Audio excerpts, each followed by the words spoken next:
Welcome to what can only be described as one of the most explosive moments in daytime television history. Picture this, it's a crisp autumn morning in the bustling studios of ITV, where the vibrant set of Loose Women is alive with the chatter of its iconic panelists. Denise Welch, the fiery northerner known for her unfiltered opinions, Janet Street Porter, the sharp-tongued veteran Nadia Sawalha, ever the mediator, and Brenda Edwards, bringing her soulful warmth to the mix. The audience buzzes with anticipation as the guest of honor is announced, none other than Petula Clark, the legendary British singer whose voice has serenaded generations with timeless hits like Downtown and I Know a Place. At 92 years young, Petula steps onto the stage with the grace of a bygone era, her silver hair catching the lights, her eyes sparkling with stories from a career spanning over 7 decades. She's there to promote a special retrospective album, sharing anecdotes from her days rubbing shoulders with the likes of Frank Sinatra and recording in the heart of swinging London. The panel greets her with applause,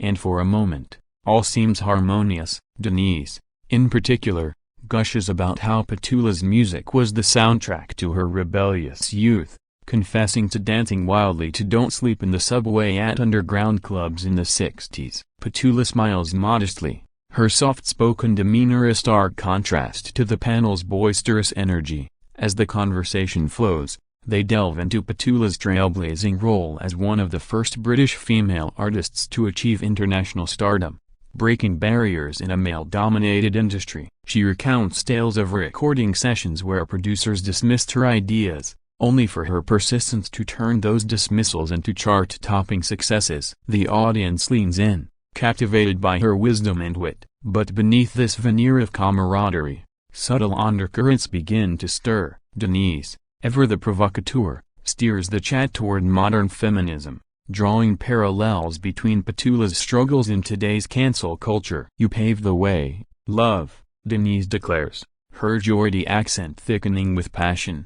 "But these young lasses today, they're too soft, aren't they? Crying foul at every little slight." Petula nods politely, but a flicker of discomfort crosses her face. The other panelists chime in, Janet with a wry comment on ageism in showbiz, Nadia sharing a personal story of workplace sexism. Yet, as the segment progresses, Denise's questions grow pointed, probing Petula on her views about legacy and relevance in the digital age. "Do you ever feel overshadowed by these TikTok stars, Pet?" Denise asks, half joking, half challenging. Petula pauses, her response measured. "Music evolves, darling, but heart doesn't change." The studio lights seem to dim just a tad, as if sensing the shift. Little do they know, this seemingly innocuous exchange is the spark that will ignite a firestorm, turning a routine chat into tabloid gold and leaving viewers across the nation glued to their screens in stunned silence. And so,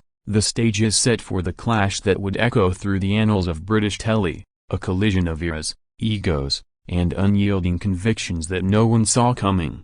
As the cameras roll seamlessly into the next phase of the interview, the atmosphere on the Loose Women set thickens like fog rolling in from the Thames. Petula, seated elegantly in her chair, sips from a glass of water, her poise unbroken even as Denise Welch launches into a monologue about the state of modern entertainment. "Back in our day," Denise begins, gesturing animatedly to include Petula in her narrative, "we didn't have safe spaces or trigger warnings. We just got on with Ida, sang through the booze, danced through the heartbreak." The audience murmurs in agreement, a few older fans nodding vigorously from the front rows. Petula listens attentively, her fingers lightly tapping the armrest in rhythm to an invisible melody, perhaps recalling her own battles against critics who labeled her too poppy for serious acclaim. Janet Street Porter interjects with a story from her journalism days, exposing the underbelly of Fleet Street's chauvinism, but Denise waves her off gently, eager to reclaim the spotlight. "Petula, tell USA, did you ever have to bite your tongue with those Hollywood bigwigs, or did you give 'em what for?" Denise's eyes gleam with mischief, inviting a juicy revelation. Petula chuckles softly, her voice like velvet over gravel from years of performances. "Oh, I've had my moments," she admits, "but shouting matches rarely win wars." A well-placed song lyric does more damage. The panel laughs, but Denise presses on, undeterred. "Exactly. But these days, Everyone's so quick to outrage. Remember that singer last week? Cancelled for a tweet from 2012. Pathetic. Here, the first crack appears. Petula's brow furrows ever so slightly, her generational lens clashing with Denise's contemporary fire. Outrage can be a teacher, Denise, she counters gently. Though I agree, forgiveness is in short supply. The words hang in the air, polite yet pointed, and for a split second, the studio falls quieter than a sold-out theater before curtain rise. Nadia, sensing the pivot, tries to lighten the mood with a quip about her own Twitter mishaps, but Denise isn't one to let a thread drop. Forgiveness? After what some of these celebs have done? Come on, Pet, you're the queen of class, surely you've seen the rot. Petula shifts in her seat, her smile tightening. The conversation veers toward specific scandals, the Me Too reckonings, the fall of once untouchable icons, and Denise's passionate defense of giving second chances to those she's personally championed. Petula, drawing from her own experiences of navigating personal scandals in the spotlight, like her brief, tumultuous marriage to a French producer amid tabloid frenzy, offers a nuanced take. Redemption requires reflection, not just remorse, she says, her tone steady but firm. The audience senses the undercurrent now, whispers rippling through the crowd. Brenda Edwards adds her perspective from the world of gospel and R&B, emphasizing grace, but Denise, fueled by her own history of public battles with mental health stigma and family dramas splashed across headlines, pushes back harder. Reflection? Half the time it's just PR spin. You of all people know that, Petula, your comeback tours were masterclasses in reinvention. The implication lands like a sour note, that Petula's enduring success is somehow manufactured. Petula's eyes narrow, a spark igniting behind her calm facade. The panelists exchange glances as Janet smirks, knowing a storm brews. Nadia fidgets with her notes. And just like that, the gloves are off, the harmony shattered, as what began as a nostalgic nod to the past spirals into a raw, unscripted confrontation that would redefine the boundaries of live TV discourse. The tension escalates with the precision of a crescendo in one of Petula's own orchestral arrangements, each word building upon the last until the dam bursts. Denise, leaning forward with the intensity of a barrister in cross-examination, dives deeper into the fray. Look, I'm all for growth, she declares, her voice rising an octave. But when artists like you legends get booked alongside these influencers who lip-sync for likes, it cheapens everything. Don't you feel it, Pet? The dilution? The studio audience holds its collective breath, sensing the personal jab wrapped in professional critique. Petula, no stranger to the evolution of her craft from vinyl to streaming, responds with the dignity of someone who's weathered far worse. Art isn't a competition of platforms, Denise, she says, her accent hinting at her Anglo-French roots. It's a conversation across time. Those influencers are tomorrow's voices, just as I was once dismissed as a novelty. The retort is elegant, but it stings Denise, whose career has been a roller coaster of soap operas, reality TV stints, and outspoken activism that often courts controversy. Dismissed? Darling, you conquered America. I'm talking about the ones who fake plastic surgery, ghost-ridden bars, all for the gram. The word plastic lands awkwardly, perhaps unintentionally echoing rumors about Denise's own enhancements, and the panel shifts uncomfortably. Janet, ever the contrarian, jumps in. Hold on, we're all products of our eras. Petula didn't need filter, she had talent raw and real. But Denise, red-faced now, barrels ahead. Talent? Aye, but relevance matters. Petula, be haunted. You scroll Insta and think, what fresh hell is this? Laughter erupts from some quarters, but Petula's expression hardens, her hands clasping tightly in her lap. Relevance isn't measured by likes, my dear, she replies, her voice gaining steel. It's in the hearts you've touched. I've sung for presidents and paupers alike. Algorithms can't claim that. The audience applauds tentatively, but Denise, feeling cornered, doubles down with a story from her Corey days, railing against entitled newcomers who undercut veterans like herself. It's generational theft, she exclaims, slamming her palm on the desk for emphasis. Petula, pushed to her limit after decades of gracious deflection, finally snaps back, not with venom, but with the quiet thunder of truth. Theft implies scarcity, Denise, but music is infinite. Your anger blinds you to the abundance. The words slice through the noise, exposing Denise's underlying insecurities about aging in an industry that worships youth. Gasps ripple through the crowd. The floor manager hovers off camera, whispering into a headset. Nadia attempts a redirect to Let's Talk Hits. Downtown still slays, but it's too late. Denise's eyes flash with defiance. Blinds me? I've fought for my spot while you were sipping champagne in Paris. Don't lecture me on abundance when half your catalog's nostalgia bait. The insult hangs heavy, reducing Petula's illustrious discography to mere relic. The legend's cheeks flush, not with rage, but with the sorrow of recognition. This isn't debate, it's dismissal. The other panelists freeze. Brenda murmurs a soft "oh, Denise," while Janet's eyebrows shoot up in reluctant admiration for the audacity. Commercials loom, but the producers hold the brake, transfixed by the raw humanity unfolding. In that charged moment, the line between guest and gladiator blurs, and Petula Clark, the unflappable icon, prepares to stand her ground in a battle neither anticipated, turning loose women from chat show to coliseum. With the studio lights bearing down like judgmental spotlights, the verbal sparring intensifies into a full-blown tempest, words flying faster than confetti at a rock concert. Denise Welch, her posture rigid as a coiled spring, refuses to yield, her voice cracking with the fervor of someone defending not just her views, but her very identity. Nostalgia bait? That's rich coming from someone who's been coasting on 60s glory for decades.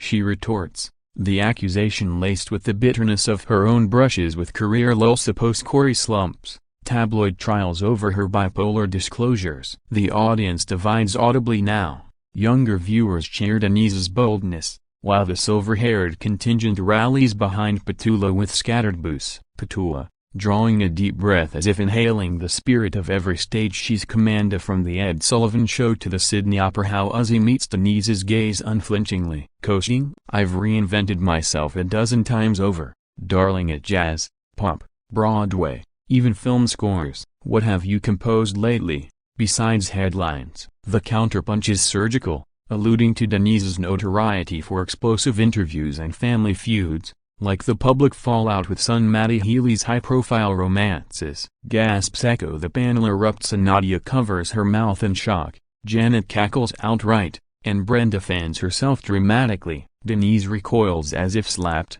her face a mosaic of hurt and fury. Headlines? I've bared my soul on this very show, fought stigma while you were safe in your chateau. Don't you dare patronize me. The personal veil tears wide open, revealing Denise's raw nerve. The exhaustion of being the loose cannon label, forever the firebrand in a world quick to douse her spark. Petula, sensing the vulnerability beneath the venom, softens momentarily. I'm not patronizing, I'm pointing out that scars don't define strength, they forge it. We've both worn them. But Denise, adrenaline surging, misreads the olive branch as condescension. Spare me the TED Talk. You're the untouchable dame, I'm just the loudmouth from Newcastle. But at least I say what I mean, not rapid and pretty lyrics. The barb draws blood, evoking Petula's own criticisms over the years of being too polished, too Britishly reserved in an era craving raw authenticity. The audience noise swells, a mix of cheers, jeers, and frantic phone scrolling for social media ammo. Off mic, the director signals frantically for a cut, but the women are locked in, a duet of defiance. Janet tries to mediate. Ladies, we're all allies here, sexism's the enemy, not each other. Yet her words dissolve into the din. Petula rises slightly in her seat, her voice projecting like in her cabaret prime. Allies? Then act like one, Denise. This isn't debate, it's demolition. The accusation silences the panel for a beat, the weight of it sinking into Denise's passion veering into peril. Viewers at home, tuning in via catch-up or live stream, flood comment sections with polarized takes. Team Petula for the grace. Team Denise for the grit. As the clock ticks toward chaos, the clash transcends the set, becoming a microcosm of broader divide: vintage versus viral, restraint versus ranta, in an industry devouring its own. And in the eye of this storm, two women, icons in their realms, teeter on the brink of irreparable rift. their legacies hanging by a threadbare civility. The climax crashes over the loose women's set like a rogue wave, sweeping away any remnants of decorum in a deluge of unbridled emotion. Denise Welch, her chest heaving with the rhythm of unchecked ire, leaps to her feet, chair scraping harshly against the polished floor. Demolition? If that's what it takes to call out complacency, then guilty as charged. She thunders, pointing accusatorily at Petula, her finger trembling not from fear, but from the cathartic release of long-simmering resentments against an industry that pigeonholed her as the angry one, against critics who dismissed her advocacy as attention-seeking. The audience erupts in pandemonium, half rising in ovation for Denise's unapologetic stand, the other half murmuring in dismay at the disrespect toward a living legend. Petula Clark, the epitome of composure, stands fully now, her slight frame belying the steel within, microphone clutched like a talisman from her touring days. Complacency? I've outlived empires, dynasty wars, revolutions, fads. Your fight is valid, but not at the expense of another's dignity. Her words, delivered with the clarity of a soliloquy, cut through the uproar, a poignant reminder of her survival through the Blitz, the Beatles' invasion, and personal heartbreaks like the loss of collaborators to Time's inexorable march. The panel is paralyzed. Nadia whispers urgently to producers via earpiece, Janet watches with journalistic detachment, scribbling mental notes, and Brenda clasps her hands in prayerful hope for de-escalation. But Denise, beyond reason's reach, delivers the fatal blow. Dignity? Spare us the sanctimony. You're a relic trotted out for feel-goods, while real warriors like me bleed for change. The slur relic echoes like a dropped mic, reducing Petula's ever to dustbin fodder. The singer's eyes well, not with tears, but with the fierce gleam of one who's faced worse calumnies from racist backlash in the US for her interracial collaborations to whispers of irrelevance in the punk era. Relic? Then call me Pandora's box, for I've unleashed truths you'll never silence. With that, Petula turns on her heel, striding toward the exit amid a hail of applause from her supporters. The panel's pet, wait.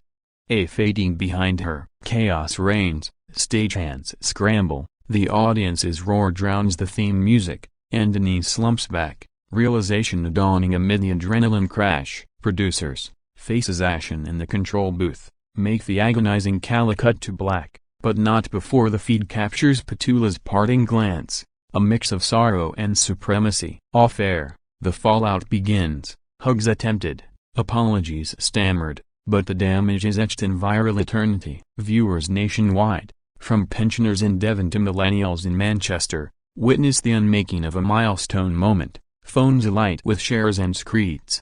In that raw severance, Loose Women transforms from frothy forum to fractured battlefield, its legacy forever scarred by the side of a dame dismissed, a diva dethroned not by foes, but by a fellow fighter too blinded by her blaze to see the shared flames. As confetti of controversy settles, one truth endures. In the arena of airwaves, no one's invincible, and today's triumph is tomorrow's tweetstorm. In the wake of the seismic showdown, the corridors of ITV pulse with the aftershocks, whispers and wails mingling like a discordant symphony as news of Petula Clark's abrupt exit from Loose Women spreads faster than wildfire through dry heather. Backstage, Petula retreats to her dressing room, not in defeat, but in deliberate distance, her team circling like protective swans while she pens a terse statement on her phone, grateful for the platform, regretful for the pettiness. Music Men's malice divides. Within minutes, it's dispatched to her publicist, who blasts it to the press. A BBC, Guardian, so all hungry for the scoop. Meanwhile, on set, Denise Welch grapples with the gravity, her bravado crumbling under the weight of colleagues' concerned gazes. I didn't mean. She stammers to Janet, who offers a pragmatic pat. Own it, love it'll make better copy. Apologies flow swiftly. Denise's on-air mea culpa during the next segment, voiced thick with Geordie grit and genuine remorse, drawing reluctant claps from a subdued audience. Petula's a treasure. My passion overrode my Polish today. Sorry, Queen, but the horse has bolted, galloping into the digital ether where #Petula vs Denise trends atop Twitter, amassing millions of impressions by tea time. Public reaction fractures along fault lines, feminists decry Denise's internalized misogyny, boomers hail Petula's classy clapback, and neutral netizens meme the moment into oblivion of Petula as a Downton Abbey dowager schooling a soap diva. Tabloids feast, dame drama. Screams the Mirror Welch's Welch fire. Quips the Express. Petula, ever the professional, skips the snark, instead channeling the sting into a surprise Spotify playlist of empowerment anthems, skyrocketing streams of her classic Spy 300%. Denise, no stranger to scrutiny, leans into therapy speak on her and still live, boundaries blurred lessons learned. To Petula, tea on me, darling, the overture, olive branch extended via emoji hearts, softened some edges, but purists remain unforgiving. Loose Women itself weathers the Starma ratings spike 40%, a perverse boon, yet producers convene emergency huddles, vowing guest sensitivity training amid Ofcom murmurs. Broader ripples touch the zeitgeist, think pieces proliferate on generational clashes in media, from Variety's When Icons Collide to The Atlantic's The End of Deference. Petula, from her London flat overlooking the Thames, reflects in a rare interview with a sympathetic broadsheet. Denise fights with fire, I with fortitude. Both burn bright, but harmony heals. The wisdom diffuses the din, reminding all that clashes, though cataclysmic, catalyze conversation. Weeks on, reconciliation whispers emerge. A joint charity gig floated, voices uniting for women's rights, turning foes to footnotes in a larger score. Yet the scar endures, a vivid vignette and tele-lore, proving that even in the glare of spotlights, vulnerability is the true virtuoso. As screens dim on this chapter, one melody lingers, Petula's This Is My Song, a testament to resilience, urging us all to sing through the static, for in discord lies the seed of symphony, and no kickoff can quiet a legend's lasting refrain.